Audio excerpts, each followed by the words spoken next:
Olá, seja bem-vindo a mais uma videoaula, desta feita, o uso da irrigação na produção orgânica e agroecológica. Vamos iniciar conceituando a irrigação. Irrigação é uma técnica milenar, utilizada mundialmente na agricultura para o fornecimento artificial de água em quantidade suficiente, visando manter uma umidade adequada no solo para o desenvolvimento das plantas, principalmente nos períodos de escassez ou de má distribuição de chuvas. É uma técnica que acompanha a própria civilização humana. Existem dados de tribos indígenas, sobretudo na América Latina e mesmo em regiões da África, não é? Onde o uso da irrigação era uma atividade importante para a produção de alimentos. E ao longo do tempo o homem foi descobrindo, né, como essa técnica contribui para uma estabilidade na produção de alimentos, especialmente em regiões de escassez hídrica ou de má distribuição, possibilitando dessa maneira que se produza alimentos durante todo o ano. Então é uma técnica extremamente importante e que cada vez mais vem se aperfeiçoando na aplicação e na uniformidade da aplicação da água. Qual o objetivo da irrigação? O objetivo da irrigação é satisfazer as necessidades de água das plantas, mantendo uma boa distribuição e uniformidade próximo das raízes. Esta aplicação de água não deve afetar a fertilidade do solo e os demais tratos culturais. Portanto, aplicar água num volume adequado, né, para que isso não dificulte a realização de outros tratos culturais, né, como por exemplo a capina, né, manual ou mecânica, né, das ervas espontâneas que acabam vicejando nas culturas de natureza econômica, e nem prejudicar efetivamente o solo, reduzindo sua fertilidade, como por exemplo nos processos de lavagem de nutrientes, né, e até de erosão no solo. Quais são os problemas causados pelo manejo inadequado da irrigação? Bem, a irrigação é uma técnica de aplicação artificial de água no solo. Por conta disto, alguns cuidados devem ser levados em consideração, pois a água transporta vários tipos de sais e sólidos que podem efetivamente prejudicar as culturas e o solo, resultando em baixa produtividade vegetal. No solo pode acontecer o processo, por exemplo, de salinização, solidificação e acidificação, fatores estes que são muitas vezes irreversíveis e afetam o desenvolvimento e produção das plantas. Assim, o agricultor deve ficar atento às necessidades de drenagem do solo para a remoção dos sais que eventualmente são adicionados pela própria água de irrigação, ainda que seja uma água do tipo C1, S1, quer dizer, a melhor classe de água doce para irrigação, ou decorrente da gênese do solo, que efetivamente já contribui para a salinização e solidificação do solo. Mas lembremos também que os solos podem ser acidificados pela irrigação. A lavagem constante, quer dizer, o manejo inadequado da água de irrigação, pode também promover, né, a remoção de bases, como cálcio, magnésio, potássio, em seu lugar. Quais são os principais tipos de irrigação? No mundo todo, são vários os tipos de classificação do sistema de irrigação, mas os mais utilizados na região semiárida são irrigação por superfície, irrigação por aspersão convencional e irrigação localizada, né? O sistema de irrigação por superfície é o menos eficiente e o que mais degrada o solo, pois causa a erosão e a redução da fertilidade. Os outros dois sistemas, a aspersão, né, e a irrigação localizada por microaspersão, por gotejamento, por outros métodos adaptados, são mais eficientes e efetivamente são melhor trabalhados no sentido de que a gente pode manejar e controlar o volume de água e assim reduzir e minimizando os impactos sobre a fertilidade do solo e sobre o solo.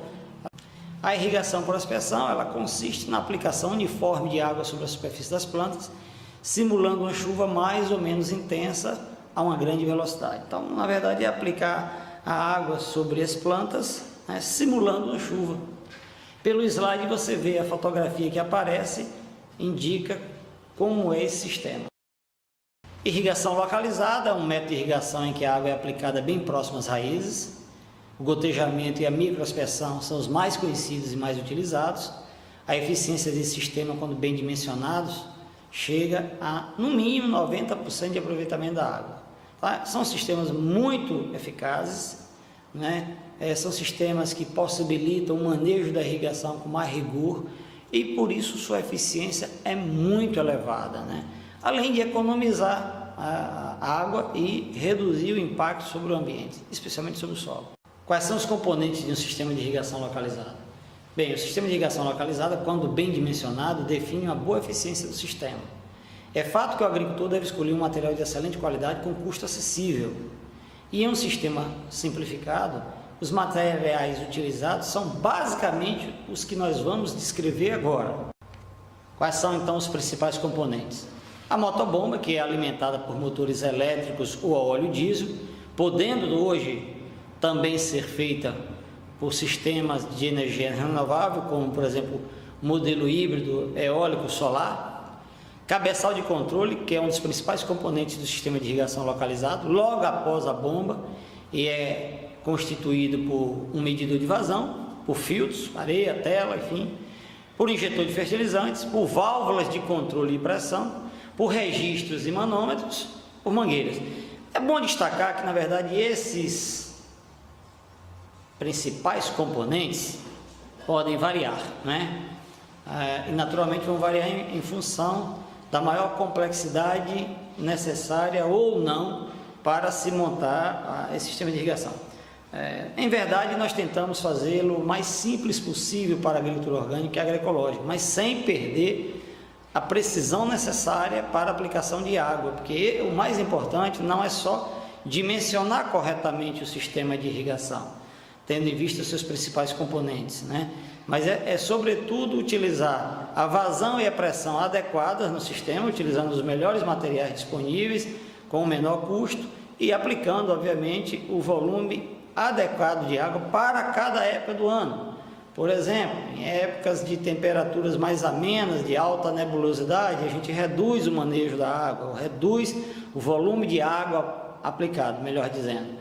Em época de intensa insolação, de temperaturas mais altas, então o volume de água a ser aplicado será maior, porque haverá uma maior demanda hídrica. Então, o manejo da irrigação é exatamente isso, é compreender o período do ano, né, e em função das características de solo, de clima e de demanda da planta, dimensionar mais corretamente qual o volume de água vai ser aplicado. Aí sempre será necessária a presença de um técnico experiente, para que possa definir, com base na curva de retenção de umidade do solo, ou através de equipamentos de leitura direta, né, ou, enfim, através de medidas indiretas, que a gente possa fazer a estimativa mais correta do volume de água que a gente vai repor às plantas em função da sua necessidade para desenvolvimento e produção. A linha principal é constituída por tubos de polietileno ou PVC e o diâmetro varia de 50 a 100 milímetros, né? A linha de derivação transporta a água da linha principal até a linha lateral. Normalmente são instaladas válvulas para o controle da pressão no início da linha de derivação, com o diâmetro que pode variar de 35 a 50 milímetros, e emissores que podem ser gotejadores ou microaspersores e que são responsáveis pelo, vamos dizer assim, molhamento da planta. Bem, essa linha principal, linha de derivação, emissores, são partes também integrantes, componentes do sistema de irrigação localizado, né? E que são necessários para que o sistema de irrigação funcione a contento. Aí está uma figura que demonstra de modo simples um desenho esquemático da irrigação localizada. Então você tem ali a motobomba, né? Uma casa onde fica cabeçal de controle, que é um equipamento onde a gente vai poder programar corretamente o tempo de irrigação, a frequência da irrigação, uma linha principal, depois linhas laterais, e cada linha lateral dessa vai ter válvula para controlar a saída e o fechamento da água. E nessas linhas laterais, né, depois dessas linhas de derivação onde ficam as válvulas, nas linhas laterais nós vamos colocar os gotejadores, os emissores, e a irrigação então vai se processar. Isso é um desenhozinho esquemático simples, mostrando que é acessível à compreensão dos agricultores, desde que adequadamente treinados para que possam compreender como é que isso funciona. Aqui tem alguns componentes de um sistema de irrigação localizada. À esquerda nós temos ali um conjunto motobomba, né? Um medidor de pressão e registros à direita, abaixo um filtro de tela, e ao lado do filtro de tela nós temos um sistema de injetor de fertilizantes, um sistema injetor de fertilizantes que é empregado para o aproveitamento de biofertilizantes líquidos. Temos ali o tanque de fertirrigação, também é outro componente, e nós utilizamos ele para preparar o biofertilizante líquido a partir de matéria orgânica, resíduos vegetais e eventualmente adição de pó de rocha que nós considerarmos necessários, ou então fosfatos naturais, ou ainda cinzas vegetais, enfim, nós formulamos o biofertilizante em função da necessidade de cada cultura, e aí nós utilizamos via a fertirrigação. Temos ali o controle eletrônico, controle hidráulico do sistema de irrigação, né? Onde liga e desliga a bomba, e também onde os dois painéisinhos à direita superior, onde a gente pode controlar ali os setores de irrigação. Quer dizer, o primeiro painel controla 6 setores nesse caso, e o segundo painel controla outros 6 setores. Isso é um sistema simples, parece complexo, mas na verdade não é um sistema complexo, é um sistema muito simples e que efetivamente pode estar acessível a pequenos agricultores, claro, desde que ele tenha assistência técnica. E embaixo nós temos um quadro de alimentação de energia do cabeçal de controle que permite ligar e desligar essas bombas, né? Nós temos um disjuntor protetivo contra a sobrecarga. Esse disjuntor visa exatamente, se receber uma carga de energia acima do normal, né, por uma variação abrupta, ele desliga, evitando então que o controle eletrônico e o controle hidráulico do sistema se danifique, queime, por exemplo, e aí o custo de recuperação se torne muito mais caro. Então, para isso, sempre no quadro de alimentação de energia do cabeçal, a gente recomenda colocar um disjuntor protetivo, porque ele recebe a carga, desarma e evita que haja então um dano maior ao equipamento. Nós temos ali um exemplo de uma casa de bomba, também de um reservatório de 100 mil litros de água. Temos o início da linha principal, onde a água sai depois de captada. A casa de bomba o cabeçal de controle fica na casa de bomba, com a bomba, enfim, tanto a bomba de irrigação, quanto a bomba de fertirrigação, quanto a preparação do biofertilizante. Então ele succiona a água do reservatório de água e caminha via o início da linha principal, e lá no campo nós temos as válvulas e início das linhas de derivação e das linhas laterais para a aplicação da água, a depender do sistema, mini aspersão, micro aspersão, gotejamento em faixa, aspersão convencional, aspersão subcopa, enfim, qual o sistema que esteja mais colocado no campo. Quais são os tipos de sistema de irrigação localizado para a agricultura familiar? Para a implantação de sistemas simplificados de irrigação, emprega-se materiais de baixo custo, cuja eficiência se aproxima dos modelos convencionais, que são bem mais caros, contudo, com a vantagem de serem facilmente montados e operados pelos pequenos agricultores. A nossa preocupação fundamental é viabilizar a tecnologia da irrigação para aquelas condições em que há indicação técnica. E a indicação técnica é analisada caso a caso, em função da condição econômica do agricultor, da disponibilidade hídrica, da necessidade da cultura, do tipo do solo, enfim, e um conjunto de características que serão analisadas pelo técnico localmente. Por exemplo, não basta ter água, é preciso ver qual é a qualidade da água. Não basta ter solo, mas é preciso ver se esse solo tem uma boa drenagem, né? Então, enfim, é preciso que esses elementos todos sejam ponderados para que a irrigação não seja um elemento dificultador ou que eventualmente venha prejudicar o desenvolvimento vegetal ao invés de ajudar. Bem, vamos falar de um sistema adaptado chamado Sistema Bubbler Adaptado. É um sistema de baixo custo, adaptado para fruteiras e hortaliças, e consiste em uma caixa de água localizada a uma altura mínima de 2,5 metros do solo, ligada a uma linha de derivação que irá deslocar a água através de registro até as linhas laterais, possibilitando dessa maneira a realização da irrigação. Pela foto você consegue perceber como é que se dá o funcionamento desse sistema. Sistema por microaspersão artesanal. É um sistema de irrigação semelhante ao de um modelo convencional, diferindo apenas na estrutura dos microaspersores, que são, na verdade, microtubos de polietileno de apenas 4 milímetros de diâmetro e 8 centímetros de comprimento. Desta forma, solda-se uma das pontas do segmento e faz um ou dois cortes horizontais na sua extremidade. A outra extremidade do segmento é encaixada em um conector que será inserido na mangueira da linha lateral. Este é um tipo de modelo considerado de muito fácil execução e de baixíssimo custo. De modo geral, chega a ser 20% mais econômico do que o modelo convencional, e ele pode ser feito pelo agricultor com um devido treinamento, com alguma instrução que o profissional da irrigação possa fazer. Até o armador, o montador de sistema de irrigação pode fazer isso também, orientando o agricultor como é que ele... O sistema chique-chique é um sistema em que se faz furos com o uso de uma agulha para vacinação de bovinos em mangueiras de polietileno utilizadas na irrigação localizada. Estas perfurações são feitas espaçadamente em função, claro, do espaço da cultura. Este sistema é muito utilizado em hortaliças e também em frutíferas.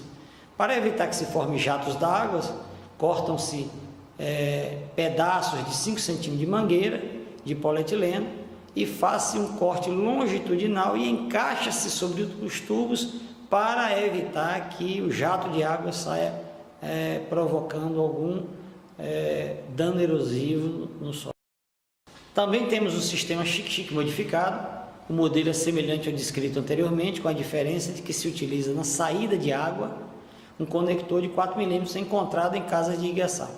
Este procedimento é eficiente e melhora a uniformidade na saída da água. É muito utilizado, especialmente nas regiões semiáridas. Sistema por mangueira perfurada. Neste modelo simplificado, utilizam-se mangueiras perfuradas. É aconselhável que seja adotado no cultivo de hortaliças, desde que a água seja de boa qualidade. Aliás, em todos eles a água precisa ser de boa qualidade, de preferência uma água do tipo C1, S1. Qualquer diferença em relação a isso convém que seja analisado pelo engenheiro agrônomo, um técnico experiente em irrigação, para ver a contribuição de carbonatos e de sódio, para avaliar se essas águas poderão ou não serem utilizadas para irrigação. No caso do sistema, as mangueiras devem ter 28 milímetros de diâmetro e a pressão deve operar entre 2 a 8 metros por coluna de água. Bem, essa medida pode ser muito bem entendida pelo agrônomo, então um profissional da área de irrigação também poderá ajudar a que o agricultor compreenda o significado disso. O diâmetro dos furos não deve passar de 0,3 milímetros e o espaçamento deve ser de 30 centímetros um do outro. Bem, vamos chamar a atenção que esses últimos modelos que nós apresentamos são modelos modificados, adaptados. São modelos simples que pela fotografia você pode perceber. Não são usualmente encontrados em propriedades mais tecnificadas. Nas propriedades mais tecnificadas, tradicionalmente nós temos um modelo com um desenho esquemático, com um layout, com as tecnologias mais avançadas, com materiais com melhor qualidade. Mas esses modelos aproximados, eles também funcionam, eles são eficientes, e eles são adaptados exatamente por causa do custo de aquisição deles. Há um custo financeiro que às vezes pode ser importante, vai depender de situação para situação. É importante destacar que a tecnologia da irrigação ela veio para ajudar a humanidade a melhorar a produção de alimentos, aumentar a oferta de alimentos durante todo o ano. Então, em regiões de escassez hídrica e má distribuição, é uma tecnologia muito importante. Não podemos ver a tecnologia da irrigação apenas como uma tecnologia que pode causar impactos. Até porque toda tecnologia, em algum grau, em alguma medida, impacta, O que é importante é que ela seja adequadamente indicada para cada realidade. E para isso, convém que se faça uma análise. Nós, nessa videoaula, procuramos dar uma informação periférica ainda, muito aproximada, muito simples, do que pode ser a tecnologia da irrigação. Mas convém que quando você for lidar com irrigação, procurar gente experiente na tua região para que tu seja adequadamente orientado, porque manejar água de irrigação requer realmente uma pessoa com experiência. Porque o mais importante do que dimensionar o sistema de irrigação é manejar corretamente a água em função daquelas características que eu disse anteriormente. Sem isso, você efetivamente poderá estar fazendo não irrigação, mas apenas molhação, em excesso ou em falta. E aí você efetivamente vai estar comprometendo o solo e a produtividade. Bem, chegamos ao término de mais uma videoaula. Espero que você tenha aproveitado, porque a tecnologia da irrigação é extremamente importante, mas precisa ser utilizada com muita responsabilidade ambiental e com conhecimento tecnológico. Saudações planetárias. Até o próximo momento.